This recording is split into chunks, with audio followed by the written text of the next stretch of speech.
Good afternoon. My name is Eric Roman. I'm a lieutenant with the Dallas Police Department Metro Unit. Today I'm going to discuss some of the incidences that occurred on, let me see here, November 28th of this year at approximately 1 o'clock in the morning.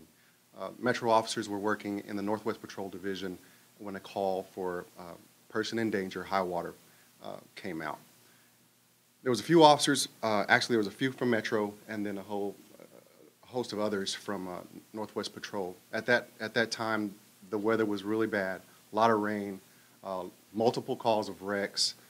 We had a few other high rescues that were going on, high water rescues rather, that were going on at that time as well.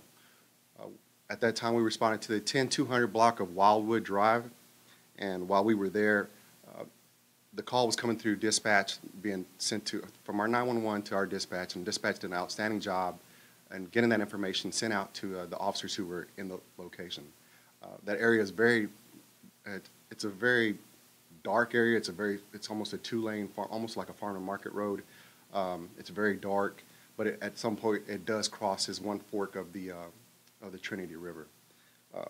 At that time, officers approached from the north and south location, and she was able to give additional information as to her location. But please keep in mind, it was a very static situation. I'm sorry, it was a very fluid situation, and of course she was in danger. The water was really high, and the officers here, and according also with our 911 operator, or dispatcher rather, will provide you with additional information as to the incidents that led to the successful and safe rescue of that young lady.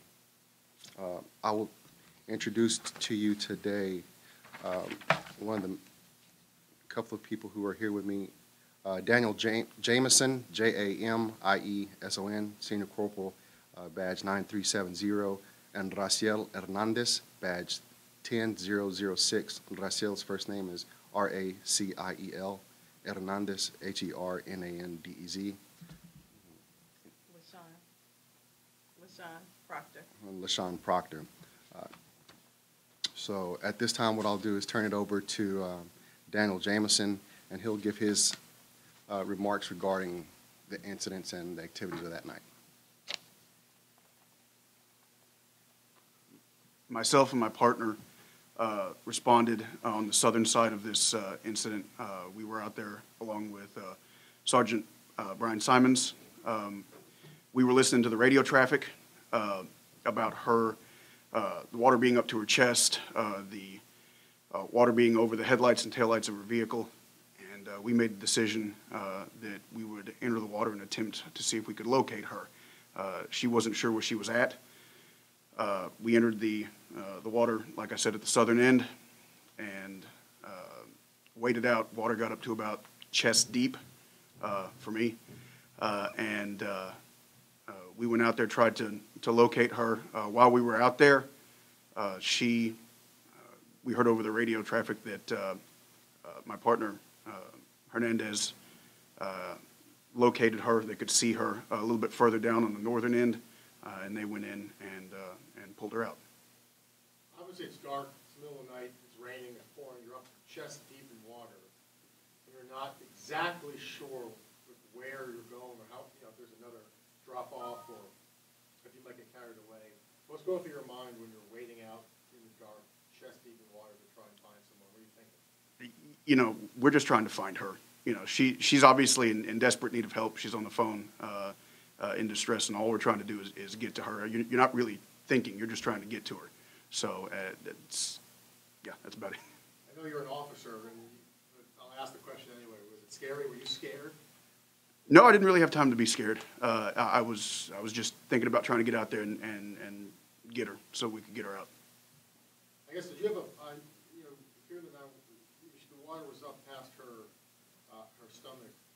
Did you have a plan, really? You just knew that she needed help and we needed to at least get to her? Because I know the car moved at certain points. It was so dark. You just needed to try and find her. That was your first priority. Yeah, we were trying to find her, and then if we could stand, then she could stand, and we would walk her out and get her out as best we could. Have you ever had anything like I'm sure you've responded to high water rescue calls before, or is this unlike anything you've ever seen before? This water was deeper than anything I've seen. I've seen that area flood out before. I used to work Northwest Patrol before I came to Metro, and that area is known for flooding. But that's probably the worst I've ever seen it. It's been, I've never seen it that high. Were you able to walk out with her, or you and Marcial together walked her out, or how'd that?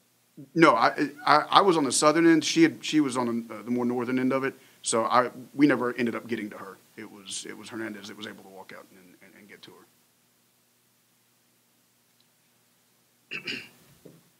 Senior Corporal Raciel Hernandez. Like my partner said, I was the one that actually went and got her. Basically, my version of it was I was stationed at Luna in California Crossing, just kind of like hearing all the information getting relayed back and forth. I knew they had searched the east side and the west side, and they were already on the south side, deep in, and they still couldn't find her. So what I did was just kind of wait for a little bit to see what other information came out. And like Lieutenant said, dispatch was great because they said that they pinged their phone off of one of the streets. I think it was Wildwood, if I'm not wrong. So it just made sense. She obviously got somehow sucked into the northern side. So what I did was just went around Las Colinas, came back around Wildwood, and as soon as I pulled up, you could see her car and her lights flashing. So as soon as I saw it, I got out of my car and I started walking towards her. It started getting, first it was ankle deep, and then as I kept walking, it just kept getting higher and higher, and the current just started getting stronger and stronger. By now, I can yell at her and see what she was doing or how she was doing. I asked her if she could get her door open. She said she was having trouble with it. All I did was just make my way up there. I think by then I was probably like stomach deep or so, and pulled the door open. I got her out, and then I just held on to her because the current was still big. Like my partner said, there was a lot of water in that car as it was, and she had to have been cold and maybe scared because she'd been out there for a while. So I pulled her out, and then I held on to her, and she held on to me because I didn't want the current to take us back. And I just walked her out, and then we both just made it to dry land. And after that, I just gave her over to DFR and got her some blankets and good to go. You walked her out, or you were able to? Yeah, we were. What was going through your mind? Was she talking to you when you were walking her out? I think you were saying it'll be okay. You just trying to keep her calm? Yeah, that's exactly what I was doing because I was trying to let her know, hey, you're good, you're safe, we're gonna get out of this. I was honestly just talking to her about other things like, who were you here to visit? What were you doing? She said she was going to go, I think, pick up her daughter from work, if I'm not wrong. So just kind of just talking to her and then just kind of like trying to make her laugh if I could. And then finally, when we got to dry land, you could tell she was just a lot better. And we got her in the back of our squad car, blasted the heat, and she was pretty okay. Do you think the current may take you away too? You mentioned the current was getting kind of strong. Is that an uh-oh moment? Yeah, the funny part was where her car was, the current was the strongest. I think that's why her car got stuck there and her door wasn't opening. That's where I was, because you could just see the water just like pressing up against her car. And I was like, well, there's no going back now, and I have to do something because I don't want to get caught up in this either. So really, my thought was I got to get her out and I got to get myself out regardless of what happens. Somehow, we're just going to get out. And it did. It worked out perfect. So. Have you been back there to see what the water obviously was forcing in the car? What was on the other side? I did go back there, and what I could see was that it looks like there's some kind of slope or something that just kind of like funnels the water that way. If I'm not wrong, I guess her car just kind of like was making her way through there, and she just got swept, and then all that water accumulated, and it kind of like sucked her in this like, I don't know, funnel, I guess, and then it just pressured her car there, because her car after that wasn't really moving so much. It was more that it was just like getting pressured there, and the water just kept rising. How high was the water on the car? You guys are about the same height, so I'm guessing the water was somewhere up to your chest? Yeah, just about, it had covered most of my stomach. But the actual car was, the front of the car anyways, was almost completely, because her car was like at an angle. So her car was almost submerged. All I could see when I pulled up was the tail lights flashing. How'd you get her out of the vehicle? I had to make my way towards the front of her door. That's where I'm saying, like, the water pressure was pressurizing the door, and I just pulled it open. Yeah, pulled it open, yeah. And what gave you, sorry? Well, the closest intersection, I know because the car was, you were having trouble finding it. What is the closest intersection? Well, where I was at was Luna, like I said. Okay. And the street, if I'm not wrong, where she was actually at was Wildwood, which might be in Las Colinas. Wildwood and California Crossing. Yes, California Crossing.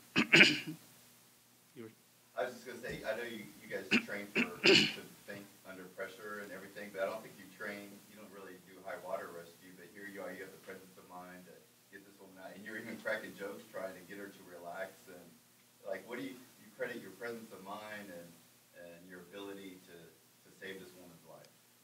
Risking your own at the same time, really. Yeah, but, I talked to my family after that, and they're like, what were you thinking? Honestly, I wasn't. She has a family like I have a family, and she wants to go home like I want to go home. And that's honestly, that's what I was thinking. I was like, she needs to get out because, like she said, she had a daughter she was just going to pick up. She thought she was probably going to go pick her up and go home. And that's what I was thinking. I swam, so I knew I could swim. I don't know if I could swim against the current, but I also had a plan. If I had to, I would just make our way towards the edge of the stream and just hold on for dear life if I had to. But, that's just what I think of, That I don't know if I would say it's courage, but it's just, she has to go home just like I have to go home. I'll And- say it's courage for you. Okay, for sure. But, How was the temperature of the water? It was like 50 or below, so it had to have been a lot cold. I didn't even feel it, I'll be honest with you. So, How did all this begin?